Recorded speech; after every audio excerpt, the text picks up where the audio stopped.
शिवसेना ठाकरे गटाचे जिल्हा प्रमुख माजी नगरसेवक गणेश वानकर यांनी भाजपकडून फॉर्म भरल्याचे केलं जाहीर। गणेश वानकर हे मागील 25 वर्षांपासून शिवसेनेशी एकनिष्ठ होते। मात्र काल उमेदवारी भरण्याची वेळ संपल्यानंतर त्यांनी अचानक पक्षाला सोडचिठ्ठी दिली। प्रभाग क्रमांक 6 मधील 4 उमेदवारांचे ठाकरे गटाचे एबी फॉर्म गणेश वानकर यांच्याकडे होते। ते फॉर्म त्यांनी भरले का याबाबतीत सस्पेन्स होता। मात्र आज याचा खुलासा करत ठाकरे गटाचे अर्ज न भरता भाजपाचे अर्ज भरल्याची कबुली माजी नगरसेवक गणेश वानकर यांनी दिली आहे। गेली अनेक वर्ष विरोधी पक्षात होतो, मात्र प्रभागाचे विकास कामे होत नव्हती, त्यामुळे भाजपकडून अर्ज दाखल केल्याची प्रतिक्रिया गणेश वानकर यांनी दिली आहे। तुम्ही शिवसेना ठाकरे गटाचे जिल्हा प्रमुख होतात, उमेदवारही होतात, गेल्या अनेक वर्षापासून पक्षामध्ये एकनिष्ठ होतात, मात्र आता अचानकपणे तुम्ही भाजपमध्ये गेलाय, काय नक्की कारण आहेत भाजपमध्ये जाण्याची, काय सांगा? किंवा त्यांचे जे सहकारी असतील गेली 25 वर्ष किंवा समोर गर्दी शिवसेना उद्धव बाळासाहेब ठाकरे यांच्यासोबत आपले आहे। म्हणजे पक्ष फुटाच्या आधीपासून, त्याच्या आधी माझे वडील प्रकाशजी वानकर साहेब यांनी सुरुवात केली। त्याच्यानंतर आज आम्ही सगळे तिन्ही भाऊ शिवसेना वाढीसाठी आत्तापर्यंत आम्ही भरपूर पक्षाला योगदान दिले आहे। पक्षाबद्दल आमची कोणतीही तक्रार नाही, कोणतीही नाराजी नाही। ठाकरे परिवाराने मातोश्रीबद्दल आजही तितकाच आदर आहे, तितकंच त्यांच्यावर प्रेम आहे।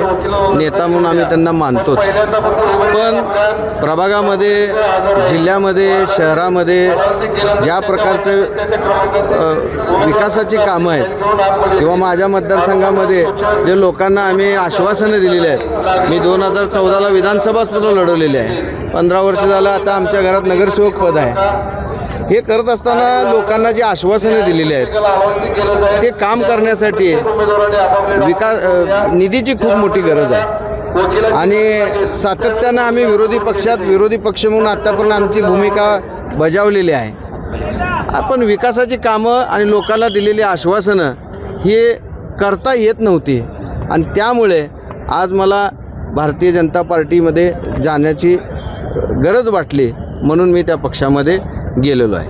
त्याकरता 4 फॉर्म आपल्याकडे होते शिवसेना ठाकरे गटाचे, मात्र ते न भरता तुम्ही थेट भाजपचे फॉर्म भरल्यामुळं शहराध्यक्ष जे ते नाराज दिसत आहेत, त्यांचं म्हणणं तुम्ही पक्षाशी द्रोह केला। असं काय द्रोह वगैरे नाही आहे।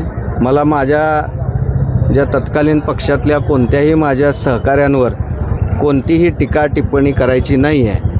मला सगळ्याच पक्षाकडून ऑफर होती, सगळेच पक्ष माझ्याकडे येऊन गेलेले आहेत। याचा अर्थ मी प्रभागापुरता मर्यादित नाही आहे। मी एक जिल्ह्याचं नेतृत्व करणारा एका पक्षाचा जिल्हा प्रमुख म्हणून काम केलेलं आहे आणि आज भारतीय जनता पार्टीमध्ये आमची जी वानकर परिवाराची ताकद आहे, जो आम्हाला मानणारा वर्ग आहे, तो पूर्णपणे आम्ही भारतीय जनता पार्टीमध्ये विलीन करून आज माननीय मोदी साहेब असतील, माननीय अमित शाह साहेब असतील आणि राज्याचे नेते माननीय मुख्यमंत्री देवेंद्रजी फडणवीस साहेब आणि आपले पालकमंत्री आदरणीय जयाभाऊ गोरे साहेब यांच्या नेतृत्वाखाली आणि आपले विजयकुमार देशमुख साहेब, सचिनदादा कल्याण शेट्टी साहेब, सुभाषबापू देशमुख, देवेंद्रदादा कोटे, आदरणीय दिलीपराव माने, त्याचबरोबर रोहिणी तडवळकर साहेब यांच्या मार्गदर्शनाखाली भारतीय जनता पार्टी हा पक्ष आणखी मोठ्या प्रमाणात वाढवण्यासाठी त्यांच्या नेतृत्वाखाली आम्ही भारतीय जनता पार्टीत प्रवेश केलेला आहे। ओके दादा, आपल्या मागच्या वेळेस आपल्याबरोबर ज्यांनी उमेदवारी लढवली म्हणजे निवडून आले होते तेच आपल्या विरोधात आहे। लोकशाही आहे, कुणालाही उभारायचा अधिकार आहे। आता आम्ही रणांगणात उतरलेलो आहे। जनता जनार्दन मायमाऊली निर्णय घेणार आहे।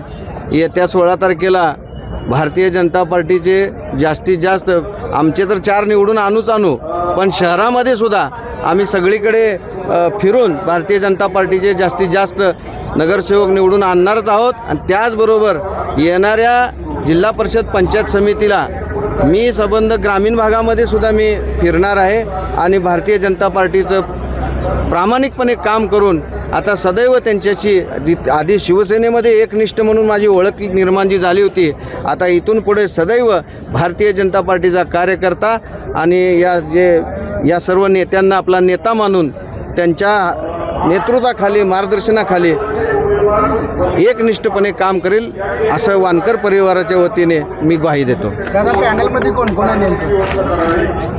आमच्या पॅनलमध्ये मी प्रभाग क्रमांक 6मधून सर्वसाधारण म्हणून मी स्वतः गणेश वानकर आहे. त्याचबरोबर माझे जुने सहकारी जे माझ्यासोबत निवडून आलेले आहेत, माझ्या सुनील बापू खटके आहेत. त्याचबरोबर आमच्या मृण्मणीताई गवळी आहेत ओपन महिलामधून, आणि SC महिलामधून आमच्या सोनाली गायकवाडताई आहेत. ठीक. लोकनायक न्यूज